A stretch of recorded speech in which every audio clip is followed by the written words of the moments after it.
There's a truth many people only realize when it's too late. The people who hurt you the most aren't always the ones who openly oppose you. Not everyone dangerous enters your life with overt hostility. Sometimes they come with friendliness, with familiarity, with a sense of closeness. And that's what makes them even more dangerous. Because by the time you start to realize something is wrong, your energy may have already been depleted. Stoic psychology always emphasizes an important principle. To maintain inner peace, you must learn to observe people with clear-headedness. Not to become cold, but to avoid giving your mind to destructive patterns. Marcus Aurelius understood very well that external chaos is only truly dangerous when it is allowed to enter the inner self. And sometimes the door that lets that chaos in is the people around you. Today, let's look at 5 clear signs that someone is subtly undermining your peace. The first sign: they always turn everything into their story. You're talking about a tiring day, a personal difficulty, something that worries you. But before you finish, they interrupt. Then the conversation shifts. The focus is now on them, their experience, their feelings, their problems. At first glance, this looks like empathy, because it's true that people often connect through similar experiences. But there's a big difference between connecting and monopolizing attention. Emotionally mature people listen. They want to understand you. They ask more questions. They are present. Ego-driven people are different. They don't listen to understand. They just wait for an opportunity to speak. Stoic psychology sees this very clearly. The more insecure a person is internally, the more they need external validation. They need to feel important. They need to be the center of attention. They need to draw energy from others. And if, after every conversation with someone, you always feel exhausted instead of understood, that's not a sign to ignore. Because attention is also energy. And there are people who live by expending that energy. The second sign: they never take responsibility. Everyone makes mistakes sometimes. Everyone can unintentionally hurt others. That's normal. But a person's character isn't measured by whether or not they make mistakes. It's measured by how they react when their mistakes are pointed out. If you say, "That hurt me," what's their reaction?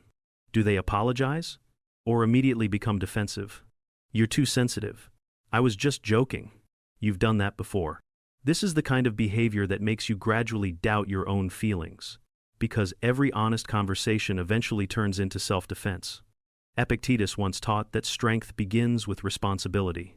The strong can say, "I was wrong. I will correct it." The weak cannot. Because admitting wrong threatens the ego. And when the ego is more important than the truth, the relationship will always be sacrificed. What is the most dangerous thing? These types of people don't change, because change requires self-awareness. But they always find ways to shift blame. If the same problem keeps repeating itself, it's no longer an accident. It's a pattern. And wise people always observe patterns, not just words. Third sign: they enjoy gossiping about others. This is often very cleverly disguised. It looks like sharing, like telling stories, like updating information. But pay attention. What do their conversations revolve around? Ideas, goals, growth, or always other people? Who is fake? Who is a failure? Who is stupid? Who is hateful? Stoic psychology teaches that where you place your attention shapes your mind. A person who constantly focuses on the faults of others is training their mind in a negative direction. And that environment will affect you too. There's a simple truth. People who constantly badmouth others to you are very likely to badmouth you to others as well. Not necessarily because they hate you, but because that's how they operate. A kind of seeking a sense of superiority by putting others down. People with depth don't need to do that. They talk about thinking. Shallow people live off drama. Pay attention to how you feel after leaving such a conversation. Do you feel uplifted or dragged down?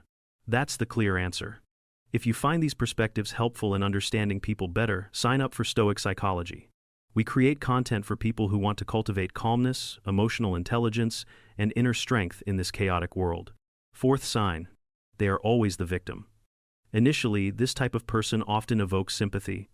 They always have a sad story, a bad boss, ununderstanding family, betrayal by friends, hurt by a lover.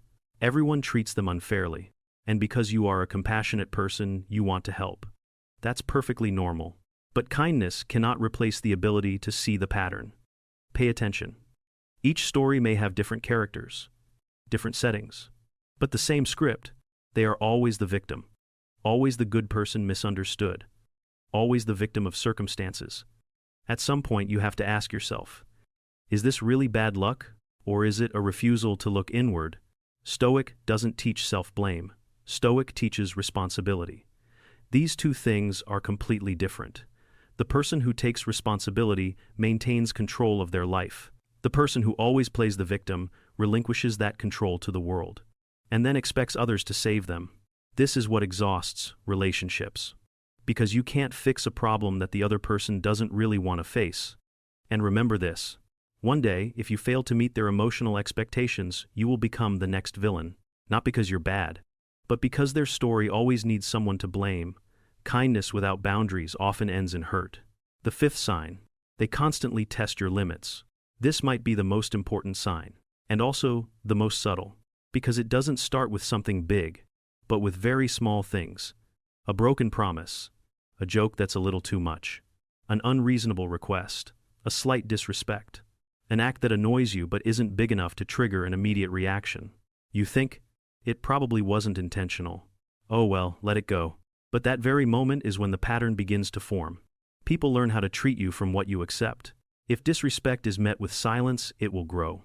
If crossing boundaries goes unanswered, it will continue. Marcus Aurelius understood this very well. Aggression rarely comes with one big blow. It comes with small, repeated concessions. Emotionally mature people respect boundaries. Manipulators hate boundaries because boundaries prevent them from accessing the energy they want to exploit. Observe their reaction when you say no. Do they respect you or make you feel guilty? Do they adjust or try to manipulate you emotionally? That reaction says it all. And here's the most important thing. Stoic psychology doesn't teach you to hate people. It doesn't teach you to be cold. It doesn't teach you to close your heart. It teaches you wisdom. Not everyone who enters your life deserves to enter your mind. Not everyone who has access to your time deserves your energy. Peace is an asset, and mature people understand that protecting that asset is a responsibility. If someone always makes you tired, if you constantly have to explain your feelings, if you constantly doubt yourself after every conversation, if their absence makes you feel more relieved than their presence, listen to that signal. The mind often recognizes the truth before emotions accept it. Setting boundaries isn't selfish. Leaving destructive patterns isn't weakness. Protecting peace isn't coldness. It's wisdom. That's self-respect. That's emotional discipline. And that's true strength. If this video helps you see people more clearly, subscribe to Stoic Psychology, because in a noisy world, a calm mind can be the most powerful advantage you'll ever possess.